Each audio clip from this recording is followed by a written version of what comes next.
Dawn. Hello. How are you? I'm all right. I'm all right. Very good. Did you write out that all by yourself? Yeah, I did actually. The down to earth. I love the way you explain stuff because I don't know. Do you think sometimes chefs just get too wordy? It's like wine. It's only bloody food. You know, just eat it. Yeah. You know what I mean? Just enjoy it and eat it. Don't go and you don't need to know the genetic compound of a carrot.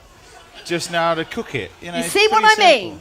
You see what I mean? Down to earth. I love it. Farmer's kid. You see what I mean? An egg's an egg. I don't know. I don't care where it comes from. It's an egg.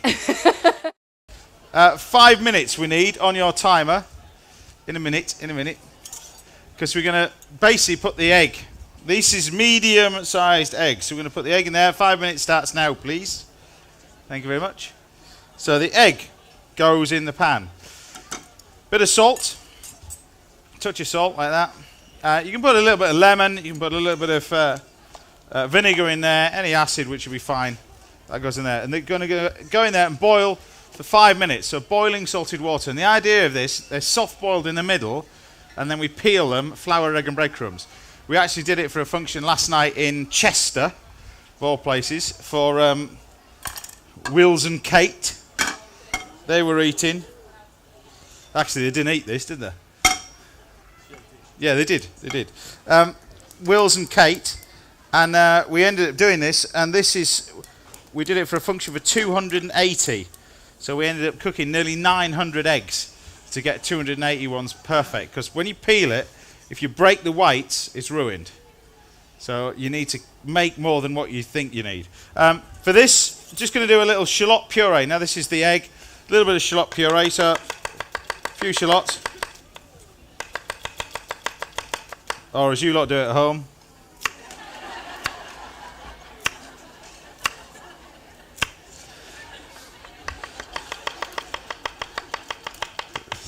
Stuck there with a spoon in your mouth for some reason. So just finely sliced shallots, really. We've got a hot pan on the stove. I'm just going to do this little shallot puree.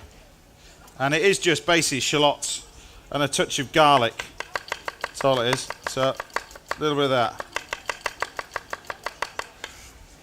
And like I said, no more than 5 minutes for the egg because you want to soft boil it. So a little bit of shallots. We're going to puree these as well. So get a bit of that. Tiny bit of garlic if you want a garlic crusher. That's it. Who's got one of those stupid machines you buy from Lakeland Plastics and you push the garlic through? If you want it finely diced, it's done, all right? Complete waste of money, all right? Bit of red wine. Tiny bit of red wine. A lot of red wine, actually. This is a sauce out of red wine. And you basically add the shallots, the red wine, and the garlic. And what we do is we just bring this to the boil and just cook it. It just goes to a nice little puree. Bit of salt. Whenever we've seen things, it's the right salt. This is Cornish salt or Malden salt. We don't use table salt. It's the sea salt is much, much better. Because we use less of it and it doesn't taste of sodium-y sort of stuff. Right, while that's cooking, we'll get on do a duck in here. We'll do it over there. So this is the duck breasts that we got. Local duck. Waitrose. But of course, seeing as Jamie's over there, you can buy it from Sainsbury's. Waitrose is better. But anyway, you can get it from Sainsbury's if you wish. Because you work for the BBC, you have to be appealed to be impartial. So you can buy it from Tesco's, Sainsbury's, Asda, wherever you want to buy your duck from. And we're going to cook this. And it's the same as way as I cooked it in the last demo. So a little bit of honey. Touch of honey in a hot pan. Very, very hot pan. Place the duck in. Skin side down. Like that. Bit of seasoning. Salt and pepper. And we cook it on the skin side. Because the skin side gets nice and crisp. How long left? Well, I knew somebody else would be timing as well, wouldn't you? So the idea of this, you get it nice and crispy. You can probably see up there. If you can't see over the cheap seats, you can't see. But the idea of it is it browns the fat, and we've got a tray. So we've got an oven tray. They can put it. I'll put it in a tray. There you go. So it browns the fat on the duck. If I lift this off, see? That's just pure honey in there. Nothing else. Just the honey. That's what it wants to be. So you get it nice and caramelized. No butter. Nothing. That can go out the back. Thank you very much. And then this can go in the oven. 8 minutes. It's already dead. All right? Not 28 minutes. 8 minutes. How long left? Well done. Now. Ice cold water. All right?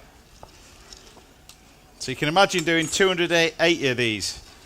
My name was Mud yesterday with all the boys in the kitchen. But we're going to take some flour now, egg and crumb.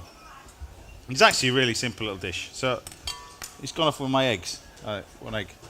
So we need an egg. Flour, egg. Use a fork. Just make sure your hands are clean.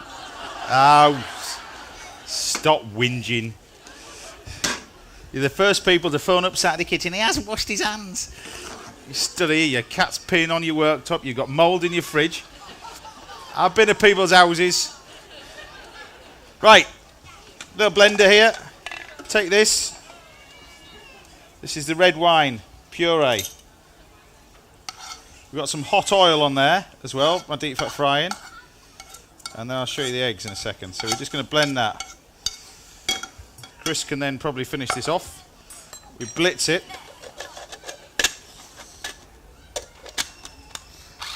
There you go. Just want a fine paste with that really. So you take your egg. You crack the egg open like that. Just break through the little sinew that's there. So once you get through that, it becomes easier to peel. So break through that, and then carefully we just peel it.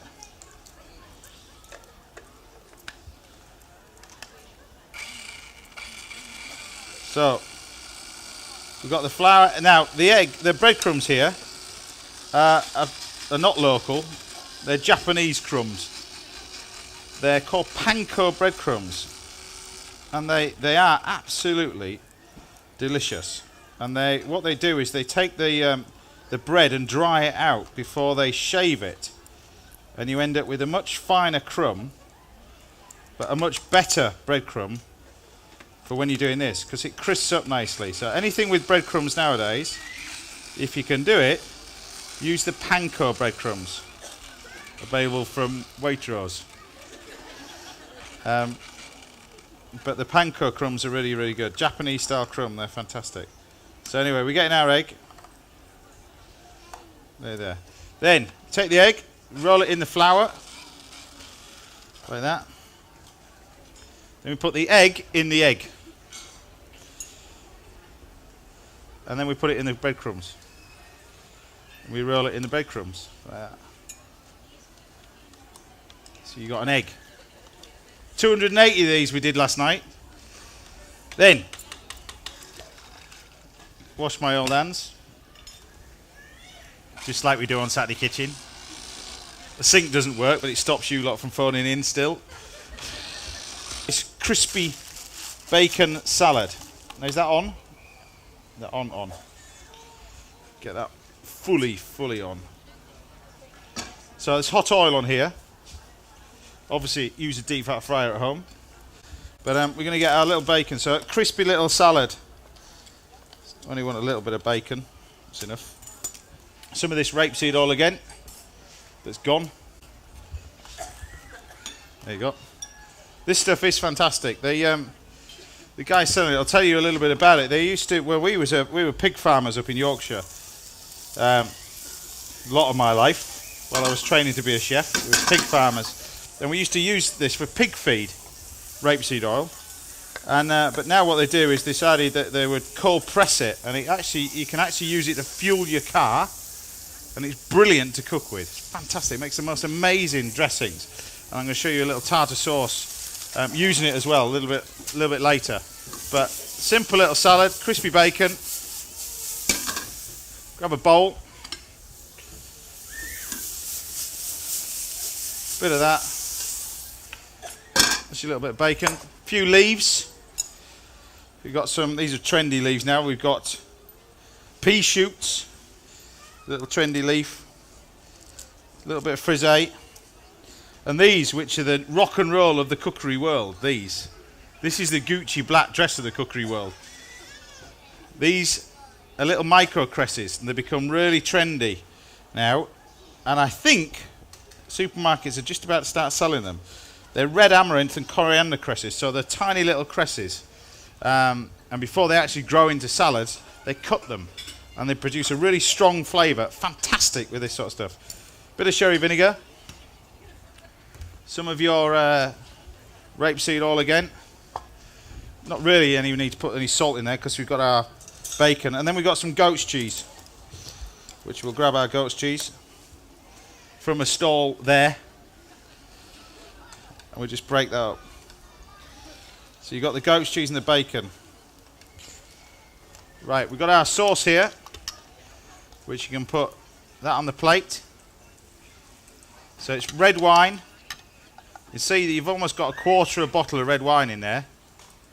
The shallots. And like I say, we do this in the restaurant normally, and we've got a little ham hock terrine going on here, but we're going to use this nice little bit of goat's cheese. And what we're trying to do is build a nice warm salad and a little nest like that, because then we can take our egg.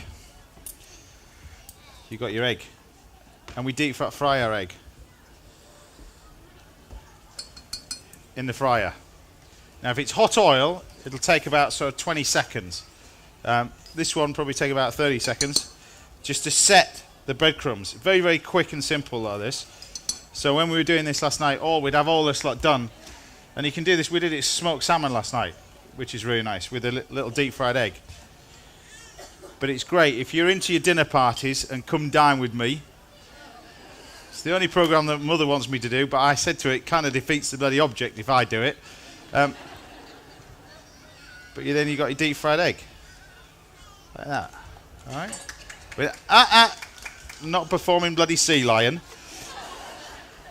How's our duck doing? Duck's not too far. Right. A little bit of our rapeseed oil again. Thank you. So you get the feeling I like this sort of stuff. Bit of that around the edge. Little dressing. And then you grab your egg, you see.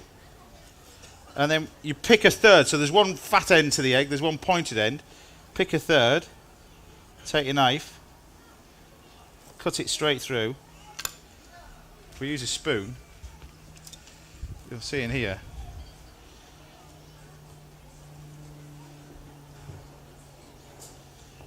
It's soft boiled in the centre.